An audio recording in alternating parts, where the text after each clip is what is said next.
That's wild. You know what else is wild, James? What's wild, Jamie? The apparent alien invasion we're in the middle of.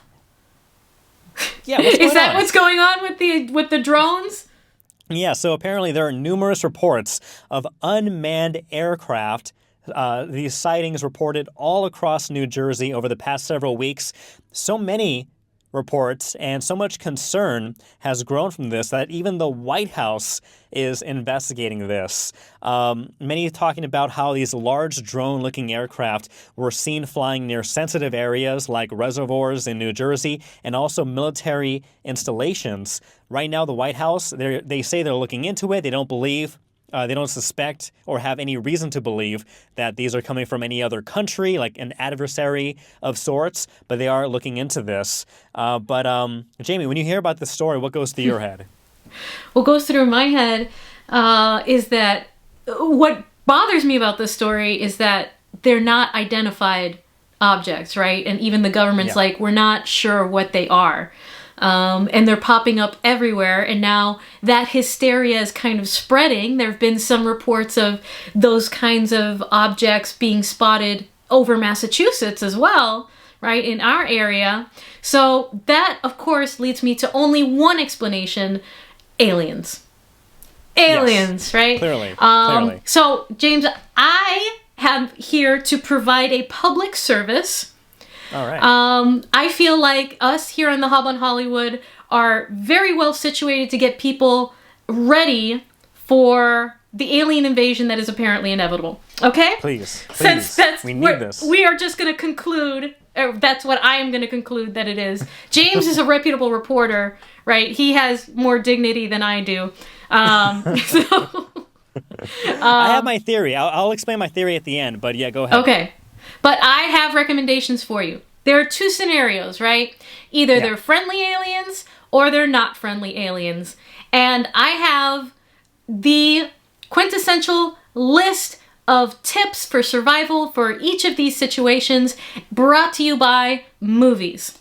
And we're going to start with friendly alien invasion movies, okay, James? All right. I think that the number one friendly alien invasion movie that is probably the most realistic would be Steven Spielberg's 1977 masterpiece, Close Encounters of the Third Kind. You've got Richard Dreyfuss, who was abducted, and he's getting these subliminal images and telepathic messages and having these metaphysical experiences. And then, eventually the aliens come down. It's all these little alien people, and they're bringing back all of these abductees. They're communicating with sound and vibration and telepathy, right? And the little spacemen and or children. I think that is the first movie you gotta watch, because I think that's how it's all gonna go down. And if they're friendly, it's all about the vibrations, having good vibrations, and, just communicating our well-being towards them. They'll communicate their well-being towards us, and I think it'll be fine. Don't worry about it. Arrival is another great one, with Amy Adams playing a linguist who helps to communicate with an alien spacecraft that has landed again via sound. So that seems to be like the thing. If you're like a musician or into audio or whatever, like, you got to find the right frequency to communicate. Like, that's going to be your go-to. Okay, we're going to be communicating via frequency and telepathy. This is how we're going to do it. Excellent. Okay. Then we've got E.T., of course, the extraterrestrial, which teaches us to have Skittles ready, have candy available. Not Skittles. No, weren't they Reese's Pieces? The Reese's Pieces. There we go. Have your Reese's communicate Pieces. Through food. Food is a love language. Yes. It is a galactic love language. Especially chocolate. All right? That transcends space and time. Exactly. I think they're here for the chocolate. So I think so too. Chocolate at hand, ready for that encounter, so that you can lure them into your closet and have a little pet animal friend. Something. I don't know. Don't weird, listen. But the way you framed that's fine. If they're funny aliens, right, we're going to need material for that. I recommend checking out Mork and Mindy, going back, checking out that old that old TV show where Robin Williams plays the alien, right? How wonderful would that be if it was just a race of Robin Williamses that was here to put a smile on our faces? So I think we should just be ready for that. Sure. Watch Mork and Mindy, have some Robin Williams content available, make jokes. And my last recommendation is to just, what if they're hot? Oh, goodness. Earth girls are easy. Jeff Goldblum starred in that one. Jim Carrey, right? Jim Carrey, Jeff Goldblum. One of the, I forget the last one, teaches us that aliens can be chill and cool and also hot. So we should just be ready to party if that is the kind of alien that we get. But I thought you were going to say, have you seen the movie Species? Yeah, I'm getting to those. I'm getting to those. Sorry, go ahead. Yeah, because sometimes they're not nice. Which brings us to our not friendly alien list, okay? But also hot. But also hot. Right. Yeah. And you could probably speak to this, James, right? Okay, so Species. What do you think we would learn from a movie like that? To not trust attractive women? But right? I don't know. I guess. You tell me. Right. If they look like the chick from Species, no. But if they look like Jeff Goldblum, yes. Okay. That's fair. That's the metric. Okay. That's fair. Communication is key, right? But sometimes there's no chance of communication. Movies like Alien, right? And all of the subsequent ones, and Signs. It's no chance of communications. Find their weakness. Just, and grab things to stab them with. Fight for your life. Be smart. Signs teaches us to just try anything in order to find their weakness. Throw water. That's the first thing. Always I guess we got to keep a glass try. of water nearby, either for aliens or just for self-hydration. Right. Always good. Right. Mars Attacks teaches us to watch out for handshakes. Yeah. Because their hands might be able to detach and stab us. If they're going then and watch not to out. Go to Vegas during an alien invasion. And ultimately, finally, at the end of my list, James, and then I'll let you chime in on some of these because you know way more about the horror movies than I do. Independence Day. Yes. We will not go quiet into the night. You just need to have that playing in the background. And again, you need to have Jeff Goldblum. Yeah, and Will Smith. And Will Smith to Bill punch Paxton? Punch aliens in the face. He's great at punching still, apparently. So you're going to want to have He's great at Will slapping, Smith. I know that. That too. That too.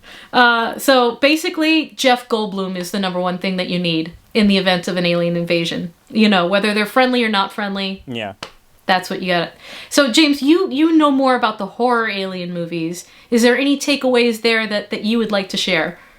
Well, the top tier horror alien movie and our biggest threats would probably be John Carpenter's The Thing. The Thing that can imitate absolutely anybody and transform into monstrous. What's Oh gosh. that word? Yeah. Terrible nightmare fuel that can only be killed potentially with fire, potentially. Okay. But, that's like worst case scenario because I think they had done in movie, they did like a study, they used a program and they said, if the thing escapes from our Antarctic compound and it spreads to other parts of the earth, like it would just like kill everything and everybody within a couple of years. Oh, and geez. that's like, moving from one species or one object or thing to another to another to another. And its infiltration skill, its ability to mimic and infiltrate anybody or anything is its biggest strength. And it's just the horrifying thing. And so if that were to happen here on Earth, I don't know what you do. You just shoot yourself into space, I think, and hope it doesn't reach you. You would watch The Hub on Hollywood. That's what you got to do. You would watch The Hub on Hollywood in space. Really quick correction, because again, like I said, you come to The Hub on Hollywood for facts. It's Bill Pullman in Independence Day. Oh, there we go. That's who you want to go to. There we go. Yeah. So, but Yeah, no, that's a good list. Covering all the types of potential aliens that we would ever have to encounter. I vote for E.T. alien. That would be nice. That'd be very sweet. He can help float things away, maybe dishes from the dishwasher into the cabinets. That'd be cool, I think. Yeah. So, let us know what you think. What do you think the drones are? My theory, wrapping this up, my theory about the drones, it's a military project. It's a military aircraft, military drone that, of course, the White House, the military cannot publicly talk about. Yeah.